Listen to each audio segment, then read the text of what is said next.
Hi everybody, welcome to my homestead and welcome to my channel. My name is Jared. I think I have this all organized. This was hard to put together, this video. I'm a little bit excited about it. There was a detail pointed out to me in this Alberta, British Columbia, and you guys, I know that those are two different provinces. I think people think I'm not familiar with Canada, but I know that those are two provinces in Canada, and the area devotional was just for those two provinces. So that's why I say that the Alberta, British Columbia conference area devotional. There's a detail in there that caught my attention the first time. I was like, what? And it's this one right here where she says, this is Sister Nelson. She says, many speakers at our recent general conference had to pay a high price to deliver their messages. And many of the over 200 million who experienced general conference came well prepared, spiritually hungering to receive truth. Now, this number caught me off guard because the church, okay, we're coming up on 17 million. So 200 million is well over 17 million. And so my assumption was, oh, well, this is probably just referring to, unique viewers, people that are members of the church that maybe happened upon General Conference on YouTube or some other way. Obviously it's not just us that are watching General Conference. There's other people. Like, for example, I have family on my wife's side up in Idaho, up in the Coeur d'Alene area, that her stepsister is not a member of the church, but she's watched it because of her boyfriend, and her boyfriend is inactive. And anyway, it gets around. So I was just like, oh, okay, they came up with like a statistic for 200,000. Okay. So I was just like, okay, whatever. And then it's interesting because I started for today. I was going to prepare this video about the last war. Okay. Remember, Armageddon is not the name of the war. Technically, you would call it the war of Gog and Magog.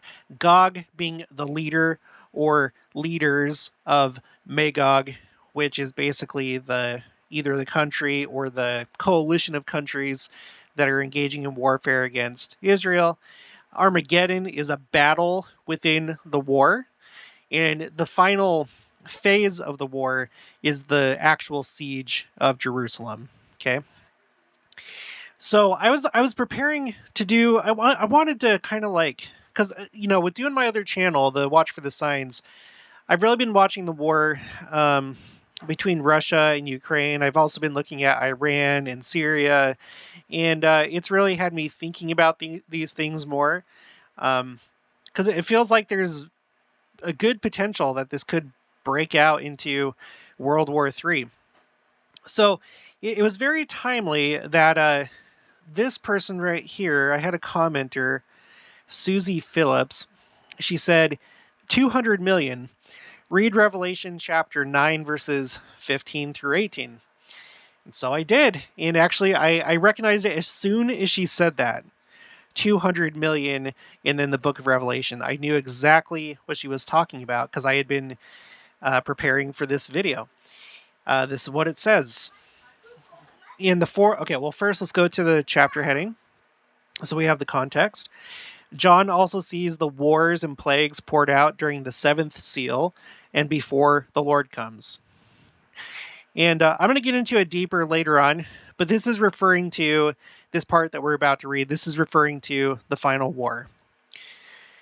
And the four angels were loosed, which were prepared for an hour and a day and a month and a year to slay the third part of men. And the number of the army of the horsemen were 200,000.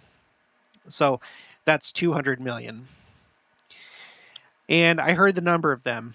And thus I saw the horses in the vision, and them that sat on them having breastplates of fire and of jacinth and brimstone, and the heads of the horses were as the heads of lions, and out of their mouths issued fire and smoke and brimstone. When you read Bruce Armaconkey's Millennial Messiah and also the Institute Manual, they theorize that this could be him describing modern warfare. Okay. By these three were the third part of men killed by the fire and by the smoke and by the brimstone, which issued out of their mouths. So, going back to her remarks. Remember before this point, okay, well, she kind of said it in that sentence by itself. Many of the speakers of our recent General Conference paid a high price to deliver their messages, and many of the over 200 million or 200,000 who experienced General Conference came well prepared, spiritually hungering to receive truth. And maybe another big portion maybe wasn't there to receive truth. Look at what she said before that, though. Okay, she says, General Conference is filled with truths directly from... Look at how I highlighted this or made these bold, because that's what she did. Because this part she put up on the screen, if I'm not mistaken. General Conference is filled with truths directly from the Lord and directed by the Lord. Because of that, opposition to General Conference will always be fierce and relentless. Okay, so that's always going to be the case, generally speaking. But then she clarifies, here's the truth. The adversary goes to extraordinary lengths to try and prevent truth from being spoken and to try and prevent truth from being received. We knew that the October 2022 General Conference was going to be a singular experience. So this sets it apart from previous General Conferences. This was going to be a singular experience. They knew that, based solely upon the number and intensity of trials and attacks prior to conference. Okay. There was one person that was like, well, maybe, it was hard because they were like fasting. And so they just go through a lot of trials to prepare. I don't think that's the case, because what she says here, she says, that's probably all I need to say about that at this point. However, look me up in the next world and I'll tell you more, a lot more. So if you were to go and look her up in the next life, I doubt that she's going to be like, they fasted and they prayed a lot. I'm pretty sure that what's being referred to here is attacks from Gadiat and robbers, secret combinations, power players, possibly politicians, people that wield power. I really think so. No one in this world goes unaffected by the powers that be and the agenda, the plan. Any organization is going to experience the pressure, probably the bullying, the threats, the manipulation, different tactics, okay? But it seems like something was different with this conference. And I'll tell you what I think was different about this conference. This is the first time that a prophet directly called on us to become the people of the second coming. Since the beginning of the dispensation, the call has always been to build up Zion, prepare for the second coming, but more like in a general sense, like we need to like build up Zion. But in this case, President Nelson specifically called on us, and you can see it with his body language when he says it. This is during his talk called Overcoming the World and Finding Rest. I think that's what it's called. He looks at us, and with his body language, he makes it very clear that he's talking not just in a general sense, not like your children after you, your grandchildren. No, us right now. And then Sister Nelson makes it even clearer when she puts up that quote from their friends that are serving in the Malta mission, where they said, and she puts this up on the screen. Okay, she put this up on the screen. General Conference is filled with truths directly from the Lord and directed by the Lord, to let you know it's not just President Nelson talking. It's not just President Nelson's good ideas and personality. It's coming from the Lord. It's like the Lord is the one that's up there talking. And then she put this up on the screen from their Malta friends serving on their mission in Malta. This conference was the very best. President Nelson, we feel you have asked us to get on the ark.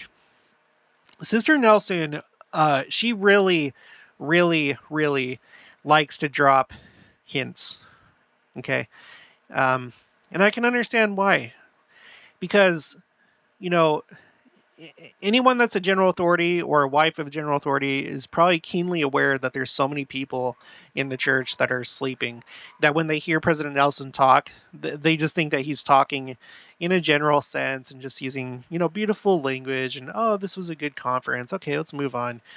And that's like as much thought as they give to it, not realizing how explicitly they're talking. And frankly, I really think that only those that have eyes to see and ears to hear are realizing these things. And Sister Nelson's trying to help some people out. So anyway, but back to this idea, okay, the 200 million. She brings this up in connection with these attacks on the church, on speakers, and we don't know the nature of that. She says that we'll have to wait till after this live to ask her more about it. We do know that earlier this year, I think it was in March, that's when the cyber attack took place against the church. And now it makes me think, even though they probably won't do anything against us, because the attack was a state-sponsored attack. We don't know what state, we don't know if it was Iran, Russia, if it was, it seemed like it was part of a pattern of different attacks, but it included the church. It could have been China, it could have been who knows who it was. But, if they're going after the leadership of the church, that could be what she's talking about, stealing their information, doing stuff with it, threatening them, so on and so forth. So this little detail right here. Okay, I tried to look to see like the numbers for General Conference, and I wasn't able to come up with much because I don't think that they really reported anywhere. This is from 2009. It says stats watching LDS General Conference online. There were over 100,000 unique viewers across LDS.org, BYU TV, and KSL.com. Okay, that doesn't include YouTube, obviously, but between those three websites, only 100,000. Okay. There's this here, LDS Living. New survey shows which Mormons are not watching General Conference. And it shows like some statistics here. But it doesn't really give much, just that it's kind of been on the decline. Here's one here. This is about Mexico, though. So I think it's just referring to Mexico. It says the 5 sessions drew a total of more than 8 million viewers or listeners. So I don't know. Maybe it was 200 million if you take the entire world together. This is October 2020 when this report came out. So I'm not sure. I don't know if she's giving us like an actual number or if she's dropping yet another hint to wake some people up, those that have eyes to see and ears to hear. And no doubt Susie Phillips is one of those people. Okay, so if you take this as a hint to us, is she really saying that what just took place was essentially part of the final war? It very well could be that the actual literal war will still take place. That's the way that all the church literature kind of spells it out, that it's going to be a literal war taking place in Israel and all that. But it also kind of makes sense to me that, well, the church is kind of really under attack. And the big thing right now is religious freedom. And, we were shut out of going to church in 2020. Okay, that was a huge attack upon spiritual Jerusalem and Zion. Okay, not talking about the actual location, the geography, the location, just talking about it in a spiritual sense. But I don't know if it's possible. I don't know if it's possible that we'll find out once this is all said and done, if when we're talking about the final war, it's talking about an actual war. I would tend to maybe think so, just because we read that Christ is going to come to the Jews and he's going to save them from their enemies. So maybe it is literal, but maybe it's half and half, or maybe it's kind of like a parallel event. Maybe this is kind of a foreshadowing of what's about to happen. But let's just think about this hypothetically, and I'm not saying that you should believe this. I don't know if I even necessarily believe it myself, but if this conference represented the attack from the 200 million, okay, which itself would probably be a symbolic number of just the powers that be, the Gadianton robbers, the nations of the earth, the prevailing philosophies of the world that are hostile toward the church. It's like here you have this small little people having their general conference, right, in Zion, and they were surrounded and attacked. They didn't prevail. And then during this conference, we have President Nelson saying that in coming days, we're going to see the greatest manifestations of the Savior's power that the world has ever seen. He didn't say years. He didn't say, in the future, just generically. And she says here during this area devotional that President Nelson is not given to hyperbole. So he doesn't just say things. Like he's very careful with his words, and he says what he means, and he means what he says. It's interesting to me that let's see, let me pull this up. So we had conference. Let me look at my thing here. So general conference was on the 1st and on the 2nd, right? Okay, let me go to my channel. I did this video about the largest explosion ever seen. Maybe you see where I'm getting at. And I find it fascinating that a prophet of God said exactly 1 week before we saw this, that we would be seeing the greatest manifestations of the Savior's power that the world has ever seen. We literally have never seen an explosion this big before.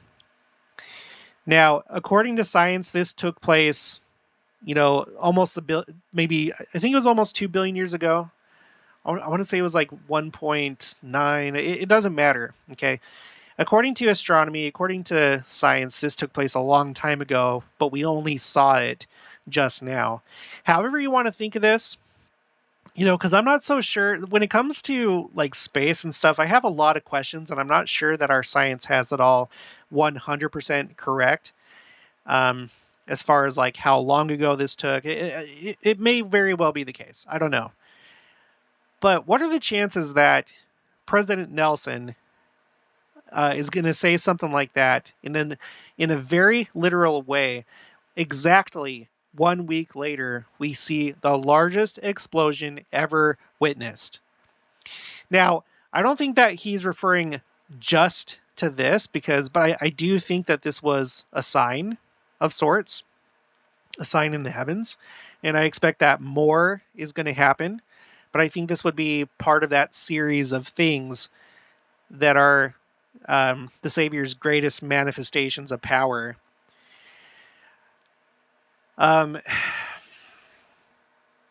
It's just there's so much with this conference. There's so much with this conference, and she clarified it like crazy during this area devotional. So 200 million, read that how you want, but that could be an even more explicit hint, because it's already pretty explicit saying, President Nelson, we feel like you've just asked us to get on the ark. But when you reference 200 million, a number that's associated with Armageddon well, not Armageddon. Well, the whole war, Gog and Magog. When you invoke that number, is this another hint that maybe we don't fully understand that war or the events or which parts are symbolic, which parts are literal? Did that prophecy just get fulfilled? The 200 million. If it has, then that means we are mighty close. Mighty, mighty close.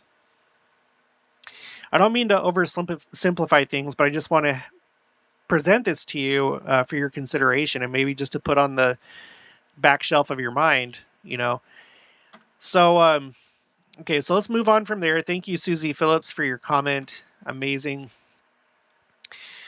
Okay, this is my Army service uniform. Okay, still have it. I'm going to keep it till I die. And, these are my ribbons. Okay. Normally, like, I don't know if you know how it works, but a ribbon is like, it's as though, how medals look, right? It's like if you cut the ribbon right here and just had the ribbon in this shape, that's what you're looking at. So you get these different ribbons for different things. Some are for participation. Like, for example, everyone in the military gets this one. I think it's called the National Defense Medal, and this is the ribbon for it. This one's for Afghanistan, because I went to Afghanistan. This one was issued by NATO because of participating in Afghanistan, so on and so forth. This one right here, okay, this is an interesting one. This one I got because it's the Global War on Terrorism Service Medal. Okay, so now we're going to start talking about actual warfare, and what I kind of perceive right now as being the case.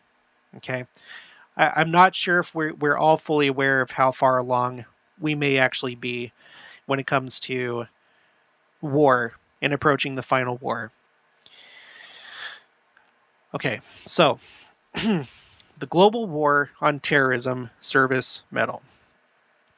The medal recognizes those military service members who have supported operations to counter terrorism in the War on Terror from September 11th, 2001 to a date yet to be determined. So this medal and this global war on terrorism is still ongoing, which I guess that kind of surprised me. I'm sure I would have heard something, so maybe I'm not so surprised, but to me, this feels like ancient history now, because when this happened right here in this square, I was a senior in high school. And then later, once I was an adult in my late 20s, I actually went to Afghanistan and participated in this thing that was still going on, which was very surreal. Now that war is officially done, but the war on terror is still ongoing. Okay, it says here, the War on Terror is an ongoing international counterterrorism military campaign initiated by the United States following the September 11th attacks. The targets of the campaign are primarily Islamic terrorist groups, with prominent targets including Al-Qaeda and the Islamic State of Iraq and the Levant, ISIL, or later known as ISIS. I actually think they're still kind of around, last I checked, but they're not what they were at their height. Okay, so we have this that's been going on since the turn of the millennium. Okay, you'll remember that 2001 was actually the year, like some people look at that as the actual beginning of the millennium, because before that point, you had 2,000 years go by, and then the next 2,000 years would start with 2001, because there was no year zero. So you start with the year 1, 2, 3, 4, 5, all the way to 2000. Okay, 2,000 years are done, and now 2001, all the way to, to the next one. So it's interesting that this happens at the very turn of the millennium. Okay, and according to the church website, and different publications. We know that the seals, the 7 seals, are 1,000-year periods, and they match up with our calendar. Okay, so roughly at the turn of every millennium, you enter a new seal. So it works out perfect with what's going on here. Now, there's I think a lot more to this. I think that what this is essentially what we see going on right now in Russia. And I'm going to show you why. You would think that those two things are different because you have Ukraine, which is a modern first world country. You have Russia, same thing, and they're going to war. How is that any way related to this? Well, I'll show you what I think. So when we look at the Wayback Machine, this is a tool you can use to look up old websites and stuff like that. This is from May 6th, 2006. Okay, and this is ABC News online. Bush likens War on Terror to World War III. Now, when we look at the final war, there's kind of like two things, and I'm going to read this later in the video. It seems that there's kind of two components to the final war. You have Gog and Magog, Gog being a single leader or several leaders, and then Magog being the actual nations, and that's like a coalition of several countries that fight against Israel.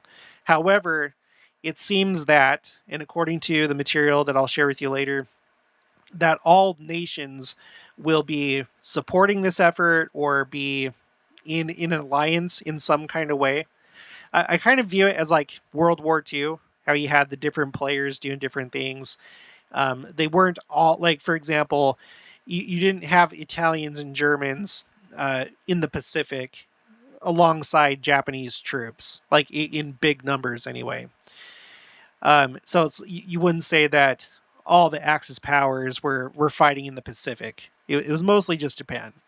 And likewise, you didn't really have Japanese people in Germany or Italy or whatever. So you see what I mean? So when we think about world wars, I think that's what's being described, that there's going to be a type of world war, a World War III, that's going to involve all the nations, just like you did World War I and World War II. But there's going to be a group that's going after Israel. So let me read this. U.S. President George W. Bush has referred to the War on Terror as World War III during a television interview. Mr. Bush told the CNBC television network the revolt of passengers on the hijacked Flight 93 on September 11, 2001 was the, quote, first counterattack of World War III.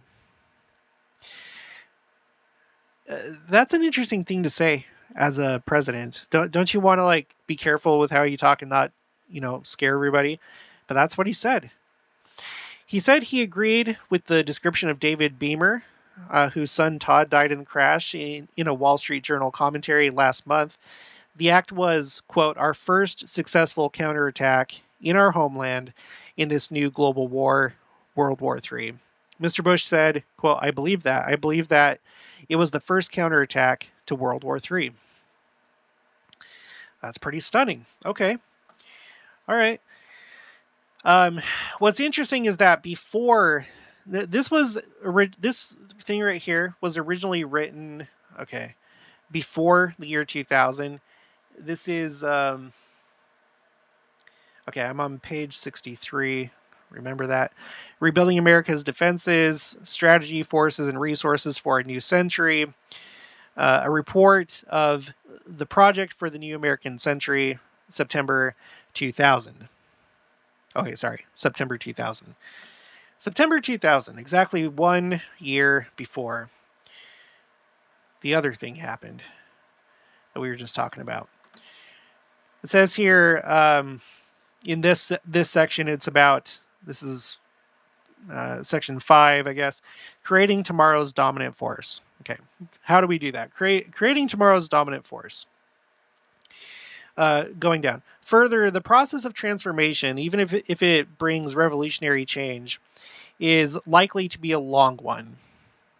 Okay, so they're predicting a long process of creating tomorrow's dominant force. Okay, it's going to be long.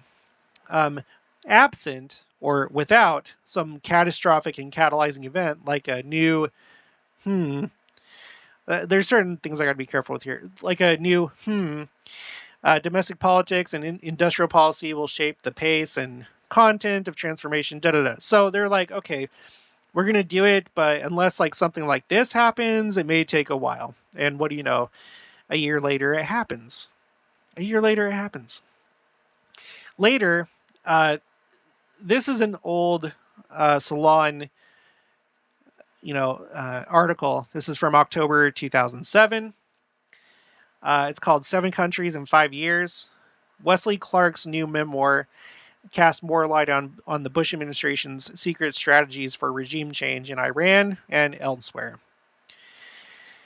Okay, look at this. Look at this. Some of you are probably already aware of this, but while the Bush White House promotes the possibility of armed conflict with Iran, a tantalizing passage in Wesley Clark's new memoir suggests that another war is part of a long-planned Department of Defense strategy that anticipated, quote-unquote, regime change by force in no fewer than 7 Mideast states.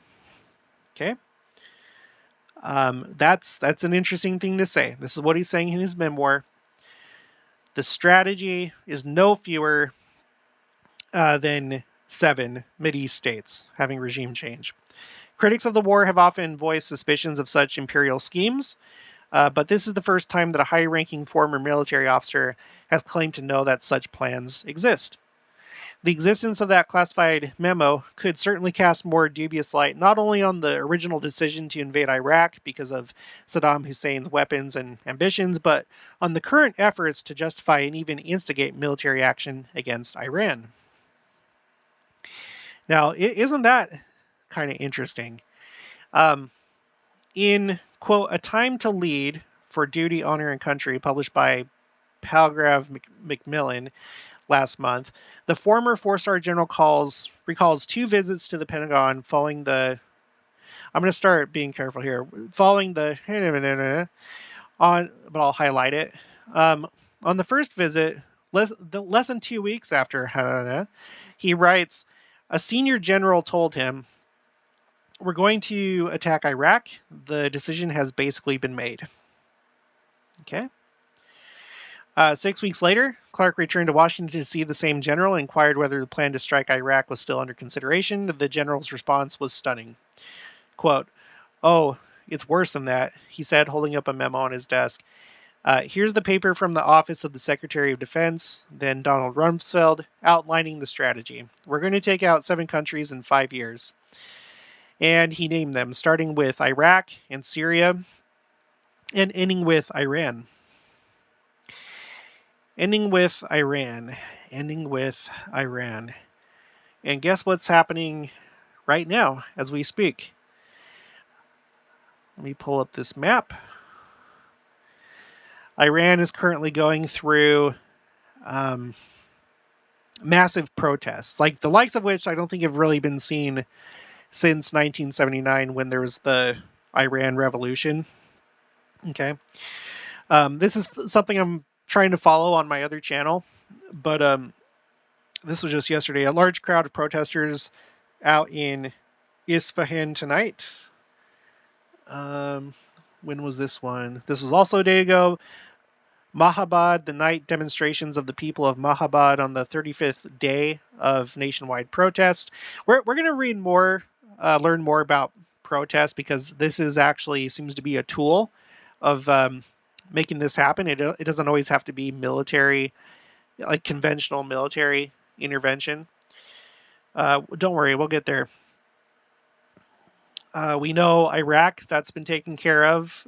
Syria right now is in a state of civil war.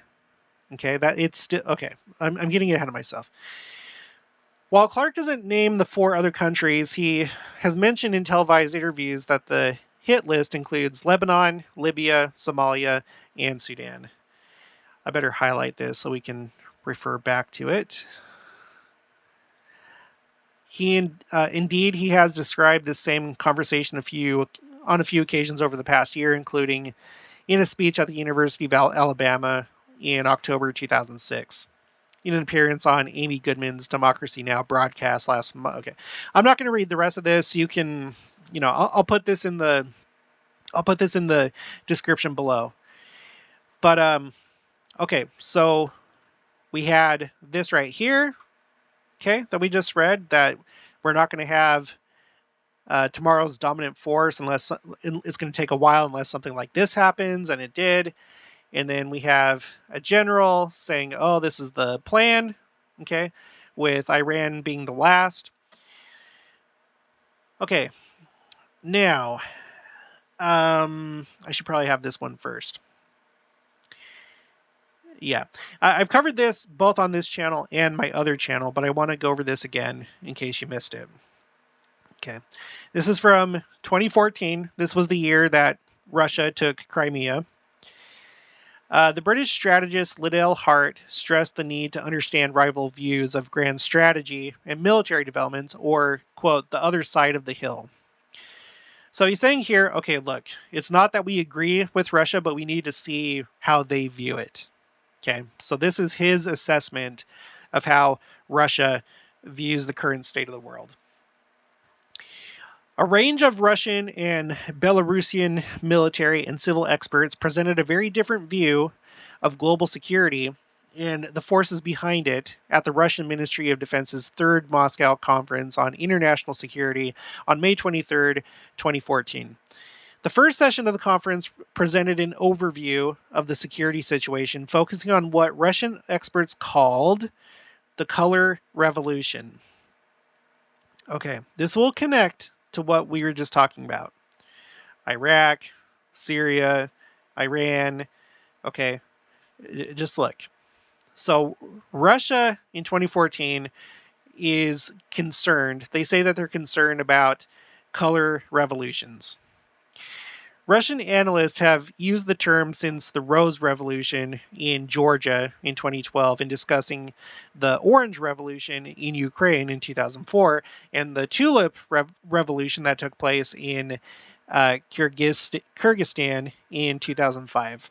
Russian military officers now tied the term color revolution to the crisis in Ukraine.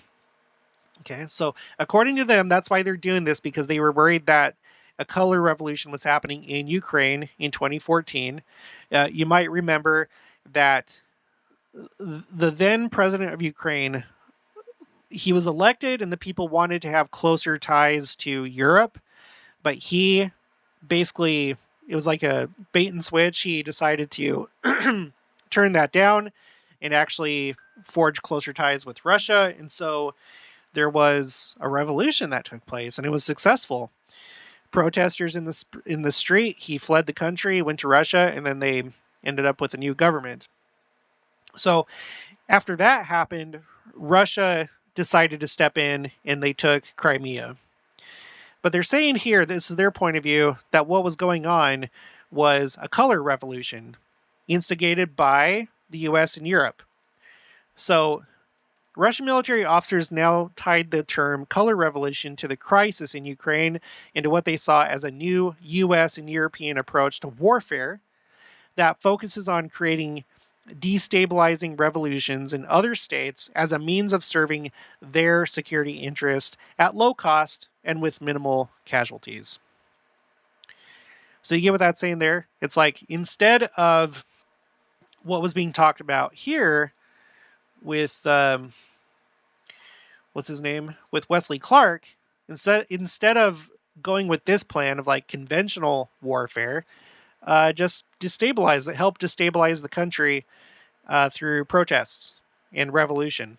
That way, you don't have to worry about your troops dying and minimal cost. It's pretty cheap. Just have them do it themselves, right?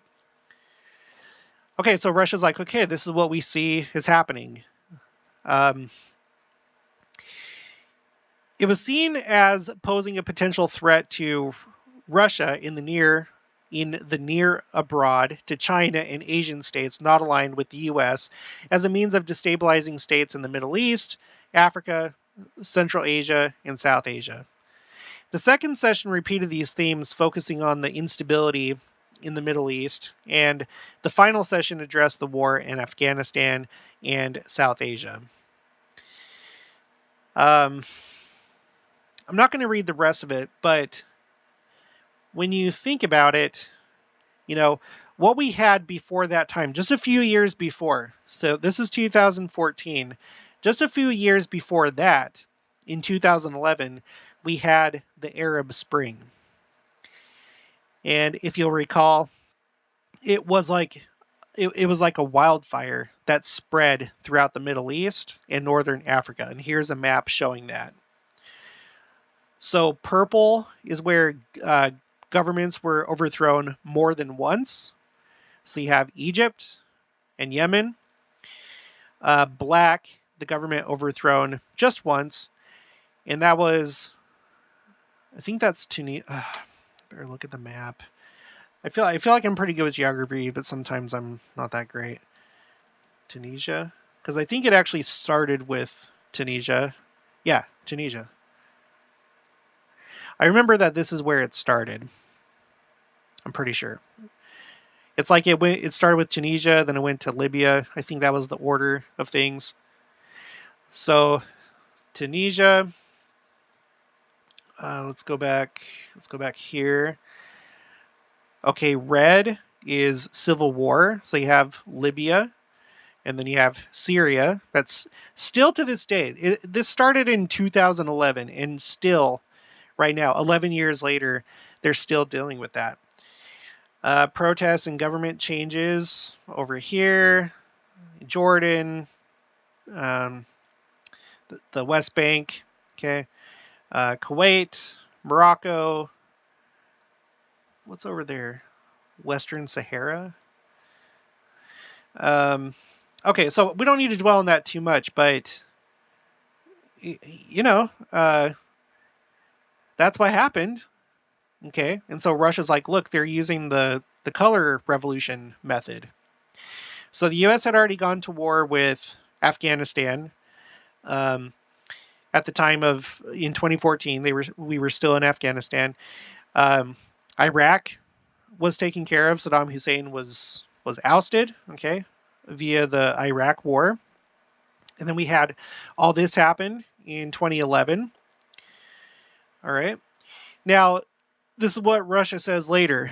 Okay, this is later in 2014. Putin says Russia must prevent color revolution. I thought I highlighted something here. Okay, I'll just start it. Okay, President Vladimir Putin said on Thursday, Moscow must prevent a color revolution in Russia and stop extremism, warned of the threat posed by illegal immigration and radical internet sites that recruit youths. Putin's comments at a meeting of his Advisory Security Council on combating extremism underlined his wariness about Russia being hit by a popular uprising like those in other former Soviet republics known as the Color Revolutions. And I would say namely Ukraine, right? In the modern world, extremism is being used as a geopolitical instrument and for remaking spheres of influence. We see tragic consequences. We see what tragic consequences the wave of so-called color revolutions led to, he said. For us, this is a lesson and a warning. We should do everything necessary so that nothing similar ever happens in Russia. Putin's comments also point to concern about outside interference. Okay, so that's what they say that they're thinking about, worried about, experiencing. Here's a Wikipedia article that talks about color revolutions. And here's a list. Starting in 1986, Philippines, Yellow Revolution, Papua New Guinea, 1988, Coconut Revolution, 1989, Velvet Revolution in Czechoslovakia, Bulldozer Revolution, Yugoslavia, 2000, Georgia in 2003, And you know what? I think this, when was the, let's see, Russia Georgia war? When was that? Oh yeah, that was in 2008. I remember that because Barack Obama, I think that's when he became president, if I'm not mistaken. Okay, let's go back here. Color Revolution. Okay. Um, Ukraine, the Orange Revolution in 2004. Iraq, 2005. Purple Revolution. That was after the invasion, which was in 2003. Tulip Revolution, Kyrgyzstan, 2005. Lebanon, 2005. Kuwait, 2005. Belarus, 2006. Which this one would obviously, it would concern Russia if I don't know the history of this. In Belarus, there have been a number of protests against President Alexander Lukashenko, and he's still in power right now, by the way. This is him. He's coordinating and helping Putin right now in Ukraine.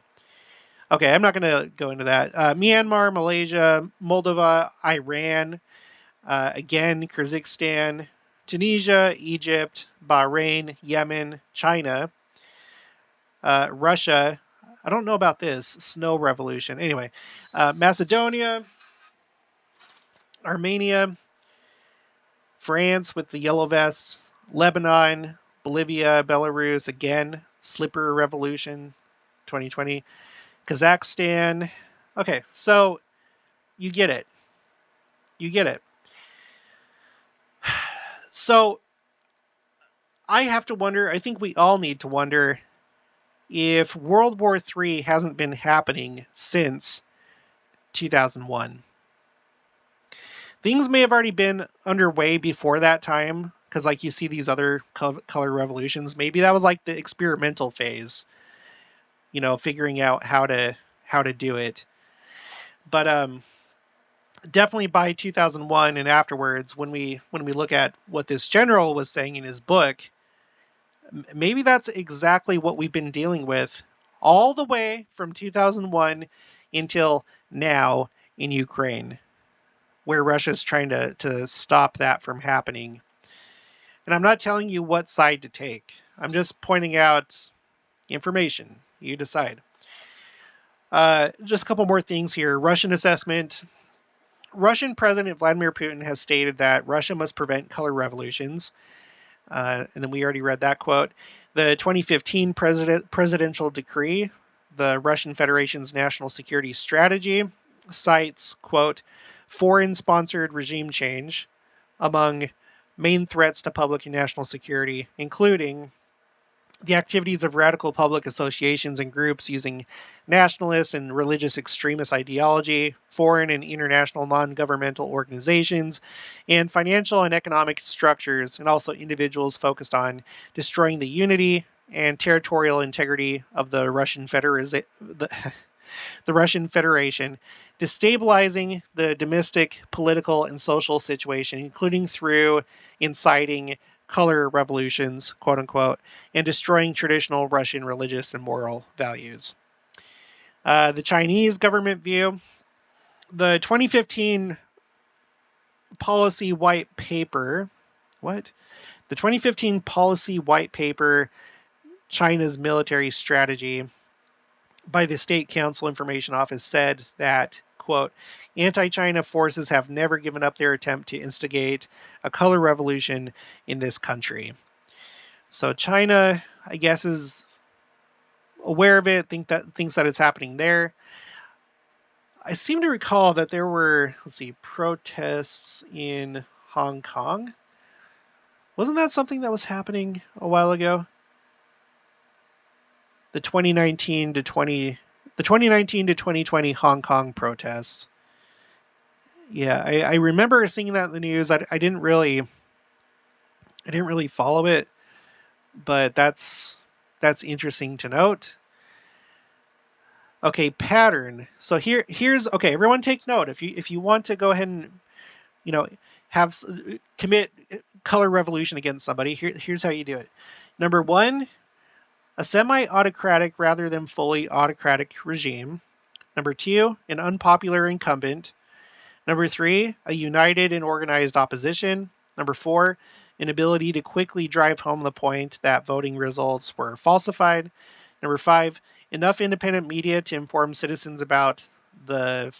Okay, I'm going to be careful with some of these terms. Number 6, a political opposition capable of mobilizing tens of thousands of more demonstrators to protest electoral fraud.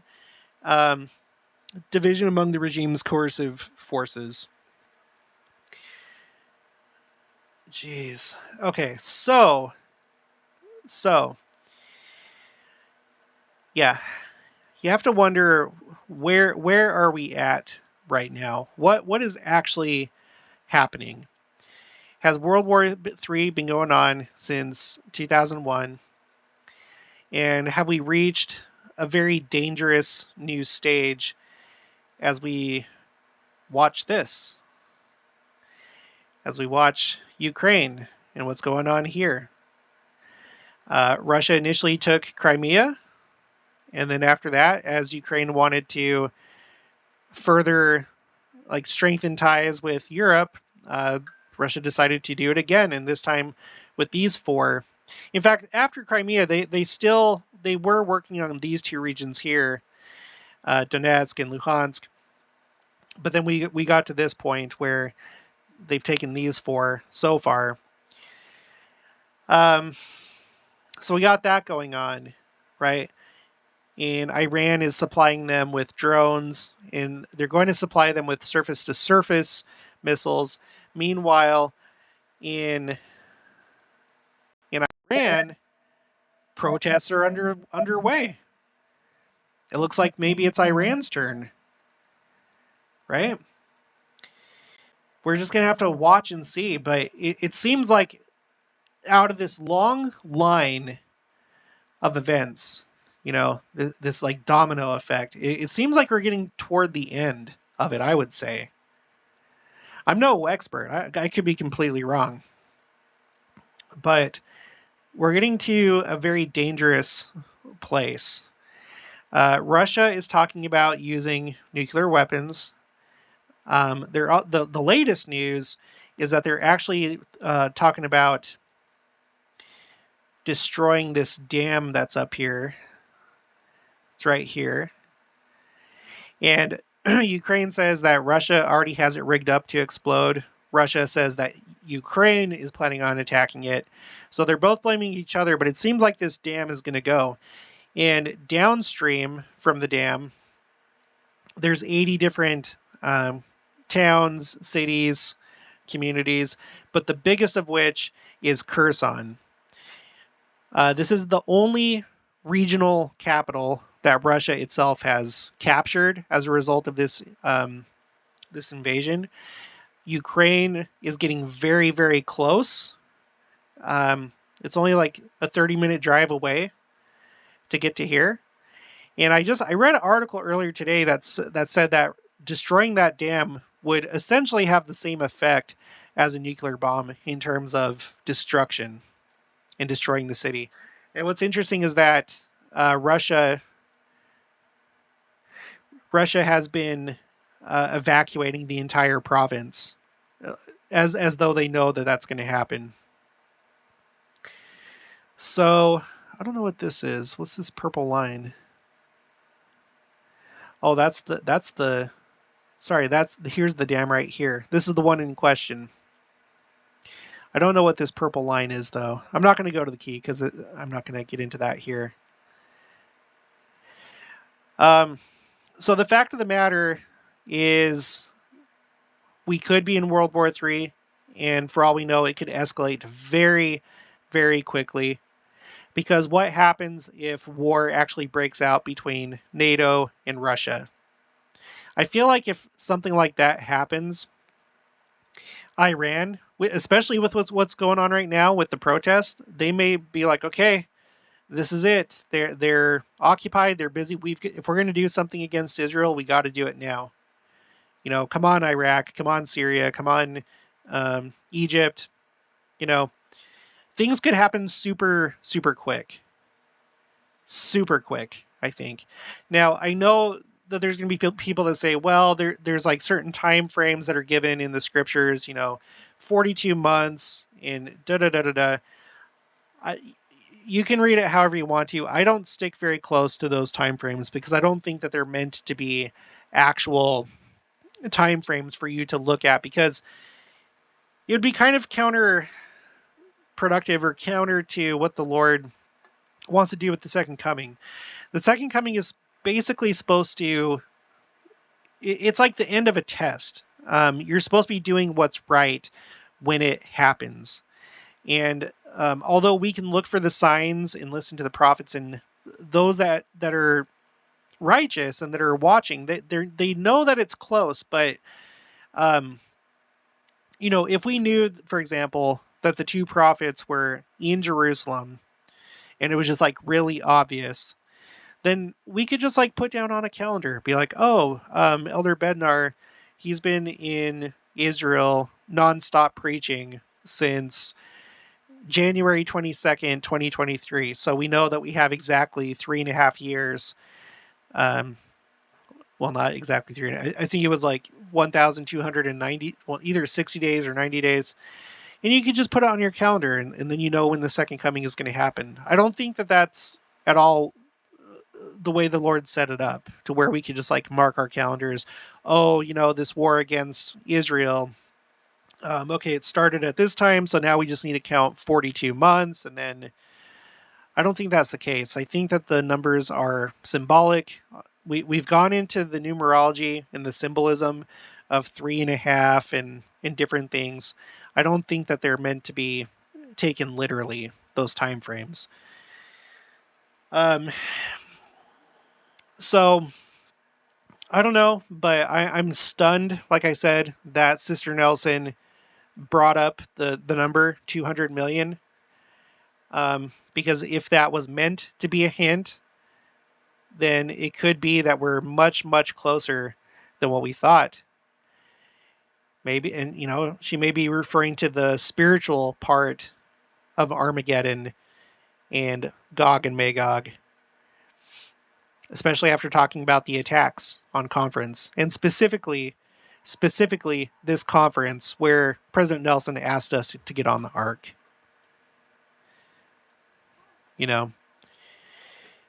So I was going to do more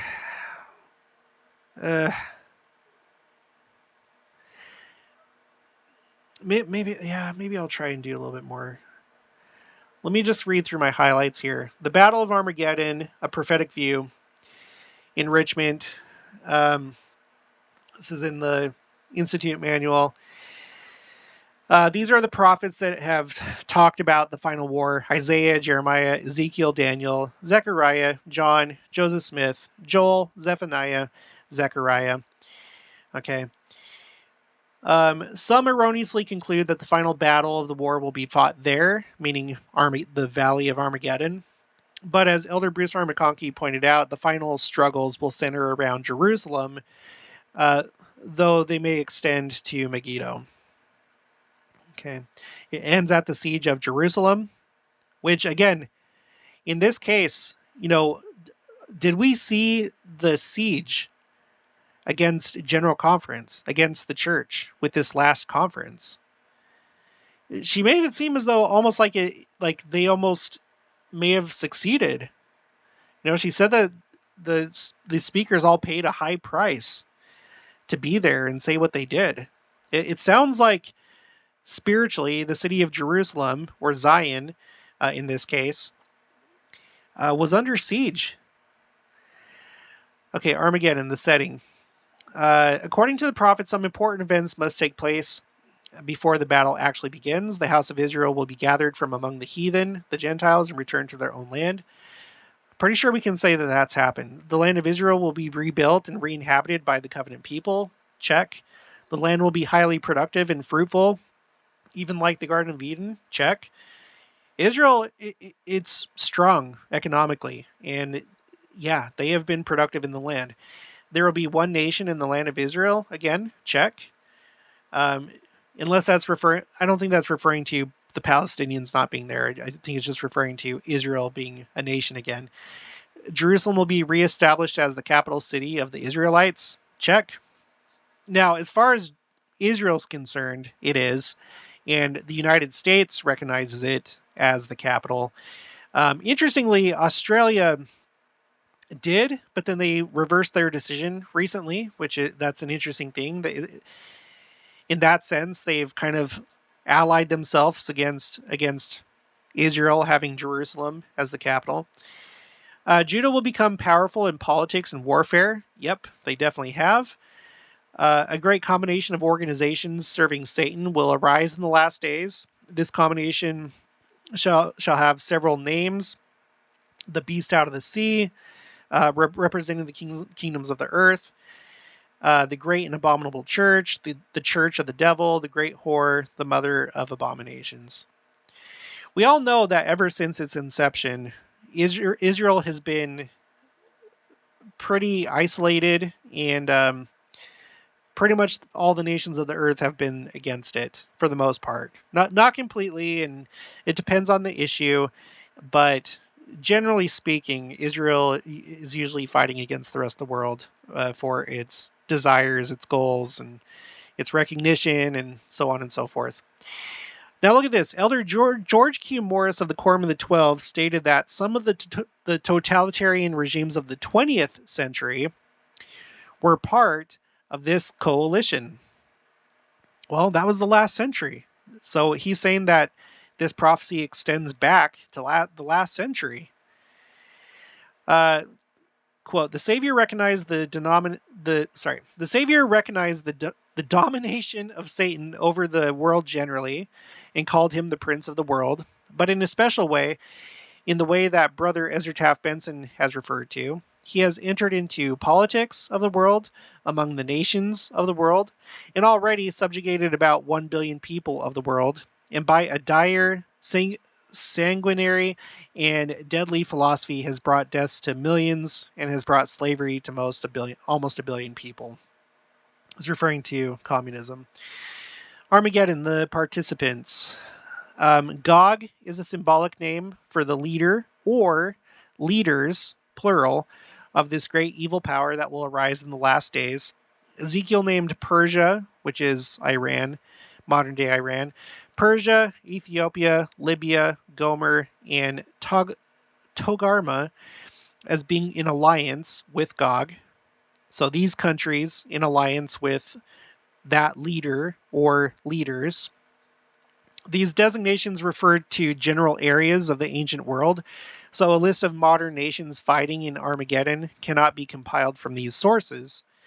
Elder Bruce R. McConkie said, the prophecies do not name the modern nations which will be fighting for and against Israel. See that, for and against. So, because a lot of people, I think, they have the erroneous idea that Israel is going to be completely against all the rest of the world, and I don't think that's the case. I think it's going to be more of like a World War II, World War I situation where you have Axis and allies. Anyway, but the designation Gog and Magog is given to the combination of nations which are seeking to overthrow and destroy the remnant of the Lord's chosen seed. The prophets agreed that all nations should be joined in this alliance in one way or another. And I think that you can see that in the United Nations right now, and ever since Israel became a nation. And the thing is that all these nations are against Israel, but some of these nations may be fighting each other, like NATO versus Russia, Iran, China. Maybe that's how it's going to go. And yet, even though they're at world war against each other, they're still all against Israel. You see what I mean? The strategic objective of this great and evil alliance is clearly the nation of Israel. Now remember, this is talking about the alliance of Gog and Magog, and this doesn't necessarily include the entire world. So most likely it's going to be Middle Eastern nations, and I could easily see a scenario where the rest of the world is caught up in warfare in Europe and maybe other places. And that kind of gives the green light to these countries down here. It's like, okay, the United States is not going to stop us. No one's going to stop us. They're too involved up here. They don't have the resources. Let's go ahead. Let's take care of this and let's just destroy Israel. So I could see that happening. Armageddon, the army of Gog and the army of Gog. Several of the prophets vividly describe in figurative language the power and massiveness of this army. So, see, we've got to be careful reading the book of Revelation, because I feel like there's a lot of people that take it very literally when that's not at all how it's meant to be read, although there might be literal aspects of it. Okay, skipping down, Joel stated that the army would be the greatest army in the history of the world to that point. He described it as being like a fire that devours the land, what had looked like the Garden of Eden before their coming as a desolate wilderness. Joel also said that the army would be highly disciplined in warfare and virtually invincible. Quote, when they fall upon the sword, they shall not be wounded. What I think is interesting right here, this is describing that army. The army that Sister Nelson may have just referenced with the 200 million. And this is the chapter right here. This is the chapter that President Hinckley said. He said that the last part of it has been fulfilled. President Hinckley, interestingly, just 1 month after 9/11, just 1 month after that. Keep in mind everything that I said about how World War III has most likely been going on since that time. He says, the vision of Joel has been fulfilled, wherein he declared, and it shall come to pass thereafter that I will pour out my spirit upon all flesh, and your sons and your daughters shall prophesy, your old men shall dream dreams, your young men shall see visions. And also upon the servants and upon the handmaids in those days will I pour out my spirit. And I will shew wonders in the heavens and in the earth, blood and fire and pillars of smoke. The sun shall be turned into darkness and the moon into blood before the great and terrible day of the Lord come. And it shall come to pass that whosoever shall call on the name of the Lord shall be delivered. For in Mount Zion and in Jerusalem shall be deliverance. And you guys, I don't take the view that there's going to be these mega fortress cities, and it's talking about literal, like, protection in that sense. I'm pretty sure he's referring to spiritual protection in the stakes of Zion, and for the Jews gathering to Jerusalem, preparing to receive the Savior, even though they don't know it. As the Lord hath said, and in the remnant whom the Lord shall call. Joel chapter 2, verses 28 to 32. He says that has been fulfilled. So the sun has already been darkened, the moon has already turned to blood. Typically, we know that refers to eclipses, solar and lunar eclipses. There's definitely been blood and fire and pillars of smoke, right? This has been fulfilled. He declared it October of 2001, which is very, I think, perfect.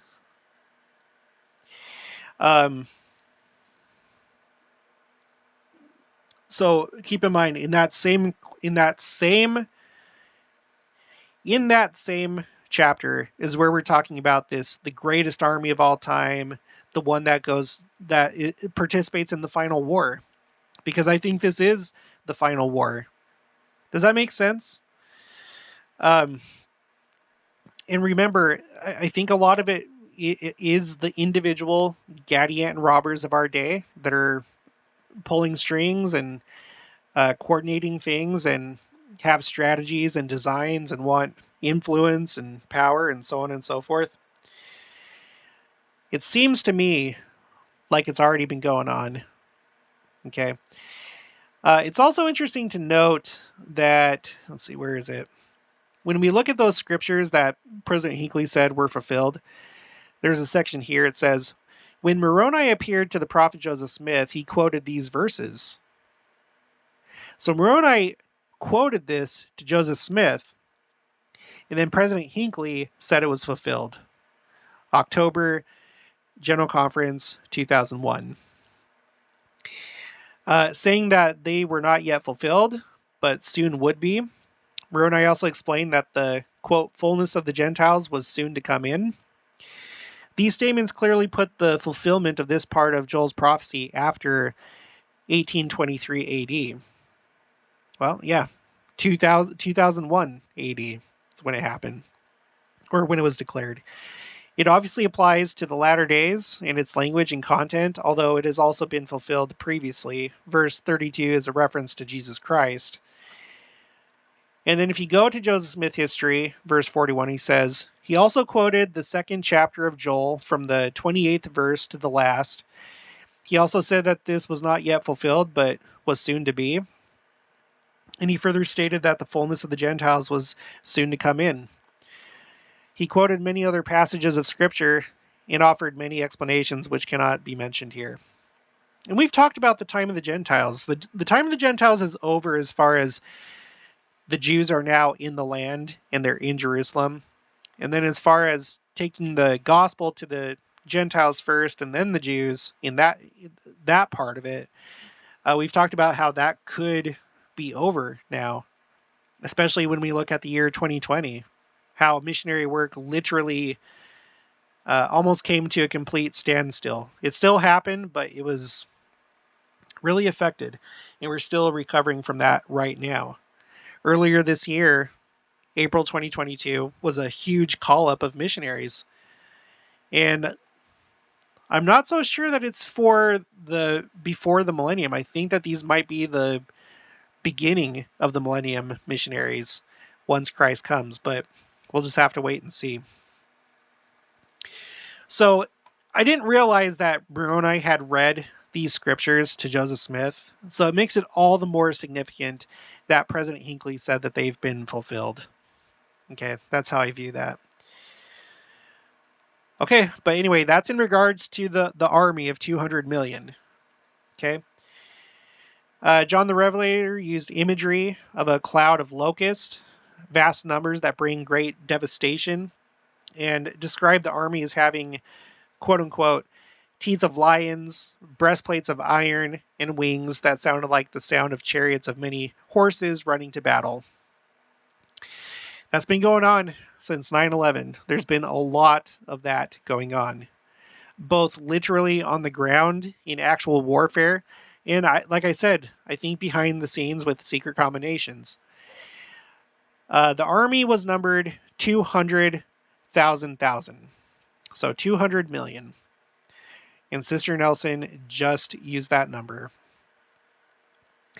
And I hope you realize this is something that's been used with other speeches, even outside of our church, where they'll say a number, and it's not like an actual number. They're like putting messages out there for those who know how to read those messages. I'm not going to go more into that, but okay. Bruce R. McConkie talking about the two witnesses. No doubt they'll be members of the Council of the 12 or the First Presidency of the Church. And I think that's the right view. I think that's the right view because that's what Bruce R. McConkie said, and they were confident enough to put it in the Institute Manual. The Institute Manual goes through the correlation process where they check for if they make sure that everything's doctrinally sound. So if we look at this last conference where Sister Nelson is talking about these speakers, how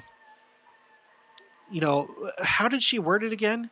I have to read it again. Okay. Because of that opposition to General Conference, there will always be fierce and okay.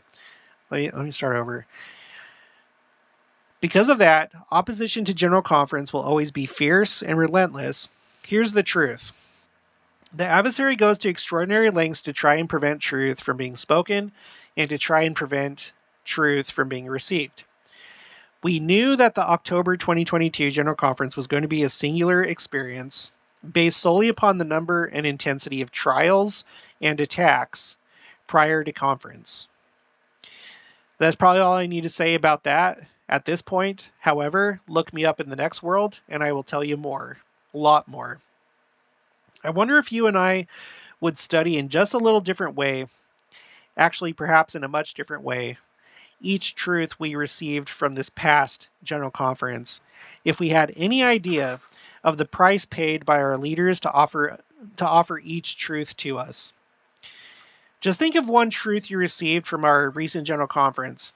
Now, you would treasure that truth, want to share that truth, live that truth with more joy and exactness if under each speaker's name there was a caption noting that he or she had to go what he or she had to go through, had to sacrifice, even had to suffer in order to speak that one truth. So, as we think about this last General Conference, and if the 200 million actually plays into that, and if this was like a parallel event or the event itself of like being surrounded, being under siege as a church, I just wonder if someone may take action against two of our apostles or the prophet, right? And we may not even recognize it because we have a picture in our heads that they're going to be literally in Jerusalem, literally in the streets, literally in robes, sackcloth. And we're going to think, well, we haven't seen that yet, so we know that we're not even close. But what if that's not how it plays out? What if the two, it could be like a parallel thing going on, both in Jerusalem and here. And in this case, it actually plays out here. And we don't know about it. And they succeed at harming them, even killing them. Right? So, and then you could see a situation where once they do that, they think they take out some of our leadership. They rejoice and be like, okay, yeah, we took care of those, those pesky apostles, especially President Oaks, because he ruffles a lot of feathers when it comes to politics and his knowledge of the law. And, there's been a lot of like opposition to him from different people, even people inside the church. So you could see people celebrating that because they're so opposed to him. And, and then potentially to President Nelson or whoever. We don't know who it's going to be. But it's just something to think about. Maybe things are much closer than what we realize. Maybe there's a reason why Sister Nelson would feel like it's okay to be like, hey, here's a hint. Here, I'm going to put it on the screen. Our friends think that President Nelson asked us to get on the ark. Maybe they're onto something.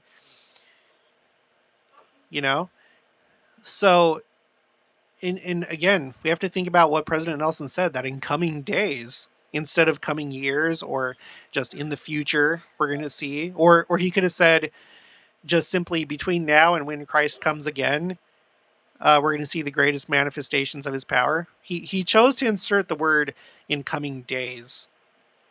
And again, Sister Nelson says that he's not given to hyperbole. Sorry, I don't mean to be a broken record, but I feel like we all need to kind of really absorb what has been said. Okay, their miraculous power seems to be the force preventing Gog and his army from succeeding in annihilating Israel. What if that's what's been going on this whole time?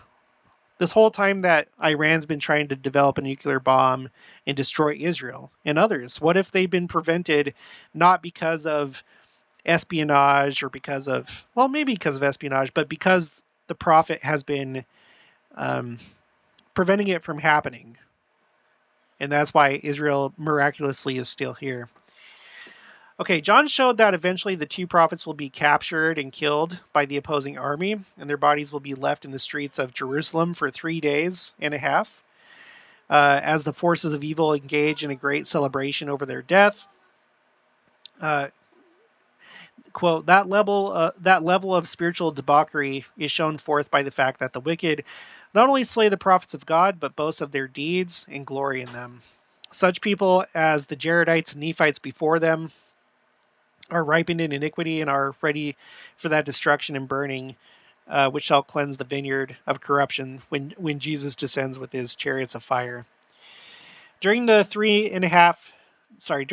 days and a half that the prophets lie dead in the streets, the army will ravage the city of Jerusalem and the remaining population of Israel. Elder Pratt explained, quote, after a struggle of 3 years and a half, and again, even though he's saying that, again, maybe that's true. Maybe that's true. But maybe we don't know when that time starts, especially if this is what's really going on with these color revolutions or World War III. So maybe the 3.5 years are already up, and maybe we don't know what the definition of this is when it started. So either it's literal or it's figurative, but I don't think it's meant for us to know exactly when. Otherwise, we could just time it out. And I don't think that the second coming is meant to be timed out exactly. Anyway, after a struggle of 3 years and a half, Gog's army, will at length succeed in destroying these two prophets and then overrunning much of the city. They will send gifts to each other because of the death of the two prophets, and in the meantime will not allow their dead bodies to be put in graves, but will suffer them to lie in the streets of Jerusalem 3 days and a half, during which time the armies of the Gentiles, consisting of many kindreds, tongues, and nations, passing through the city, plundering the Jews, will see their dead bodies lying in the street. An earthquake will strike the earth, affecting the whole world. The greatest earthquake the world has ever known. Elder McConkie taught 3 natural changes in the earth, all apparently grow out of this one transcendent happening, are here named as attending to the Lord's second coming. They are: 1, Earth's land masses shall unite. Islands and continents shall become one land. 2, every valley shall be exalted and every mountain shall be made low. The rugged terrain of today shall level out into a millennial garden. Number 3, such an earthquake has never been known since man's foot was planted on this planet, shall attend these changes in the earth's surface and appearance. And fourthly, as recorded elsewhere, the great deep, presumably the Atlantic Ocean, shall return to its place in the north, and the earth shall be like it was in the days before it was divided. So, when President Nelson said that the Salt Lake Temple is going to be the safest place in that valley when an earthquake strikes, I think a lot of people were thinking about this. Maybe some people were thinking about the big one, because all growing up, they always talked about, there's going to be a big earthquake. Not referring to this scripture, just saying the Salt Lake Valley is due for a big earthquake. I think most people realized that President Nelson may be giving a hint about this. And this could be another hint as to where we're at. Right? There's so much to talk about. I think, oh man.